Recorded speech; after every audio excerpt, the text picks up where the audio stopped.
महापालिका निवडणुकांच्या तिकिटासाठी बंडखोरी तर सगळ्याच पक्षांमध्ये सगळ्याच शहरांमध्ये झाली, परंतु पुण्यात चर्चेचा विषय राहिला तो राष्ट्रवादीचे आमदार अनिल भोसले यांच्या पत्नी रेश्मा भोसले यांनी स्वीकारलेली भाजपची उमेदवारी। ही उमेदवारी फक्त तिकीट न मिळाल्यामुळे आलेल्या नाराजीतून नव्हती, तर त्याला नात्याचीही जोड होती। अनिल भोसले आणि भाजपचे खासदार संजय काकडे हे व्याही आहेत आणि या नात्यातून ही उमेदवारी मिळाली का? आपल्यासोबत आहेत संजय काकडे। सर, काय नक्की झालं? अगदी ऐनवेळी उमेदवारी मिळाली तुमच्या विहीन म्हणू आपण त्यांना। मी स्वतः मुंबईमध्येच होतो, मी पुण्यात काही नव्हतो त्या दिवशी, कारण आमची रात्री 2:30-3 वाजेपर्यंत मुख्यमंत्र्यांबरोबर मीटिंग होती।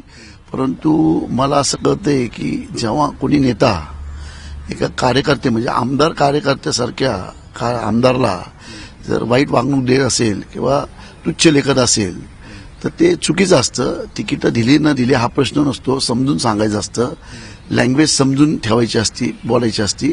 ती त्यांची लँग्वेज चुकल्यामुळे कदाचित त्यांचा डिस्टर्ब झाले असतील ते, आणि त्या नैराश्यातून त्यांनी लगेच तुमच्याशी संपर्क केला? नाही, माझ्याशी लगेच संपर्क नाही झाला, कारण त्यांच्या ज्या गोष्टी झाल्या खूप अपरात्री झाल्या।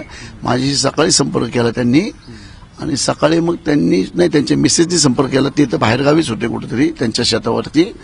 त्यांनी स्वतः मिसेसनी सांगितलं, तर मी म्हणलो तुम्हाला योग्य वाटत असेल तर करा, परंतु त्या खूपच नाराज होते, कारण तिकीट नाकारण्यापेक्षा त्यांचे जे वक्तव्य केलं त्यांच्या नेत्यांनी ते चुकीचं वक्तव्य केलं। त्या चुकीच्या वक्तव्यामुळे त्यांनी हा निर्णय घेतलेला आहे। नेत्यांवरती आरोपही होतोय, कार्यकर्त्यांकडूनच आरोप होतोय की कशा प्रकारे तिकीट वाटली गेली, कोणत्या कारणांमुळे तिकीट दिली गेली। मी आत्ताच आपल्याला सांगितलं की सर्वे करून तिकीट घेतली असतील, काही कार्यकर्त्यांवर अन्याय झाला असेल, काही नगरसेवकांवर अन्याय झाला असेल, परंतु त्यांना सगळ्यांना बोलून आम्ही ते नवीन जी काही पदे येणार आहेत बऱ्यापैकी त्या पदामध्ये आम्ही त्यांना सामावून घेणार आहे। अनिल भोसलेंबरोबर काही प्रचारासाठी वगैरे काही बोलणं झालंय? नाही, अशी काही चर्चा झालेली नाही त्यांच्याकडनं आपली अजून।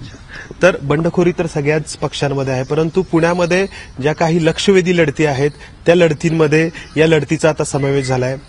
अनिल भोसले यांच्या पत्नी रेश्मा भोसले यांना जी उमेदवारी मिळाली आहे भाजपकडून, तर त्या निकालाकडे सगळ्या पुण्याचं लक्ष असेल। कॅमेरामन अमोल गवळेसह मंदार गोंजारी, एबीपी माझा।